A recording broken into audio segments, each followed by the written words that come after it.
ভালোভাবে ধুয়ে নিয়েছি। এখন পানি চেপে এটা হালকা একটু তেলে তাওয়ায় ভাজতে হবে।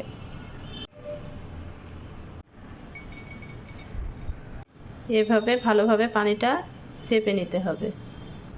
শুটকি মাছ এই যে তাওয়ায় হালকা ভেজে নিব।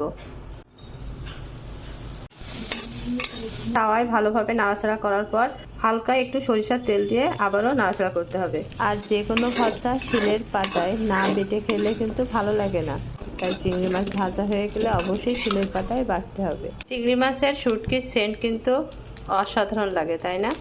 চিংড়ি মাছগুলো ভাজা কমপ্লিট হয়ে গেছে। আর এখন শুধুমাত্র ভর্তা করার জন্য এখানে আমি হালকা একটু সরিষার তেল, রসুন, পেঁয়াজ আর ঝাল তাওয়ায় আরেকবার নাড়াচাড়া করে নিয়েছি।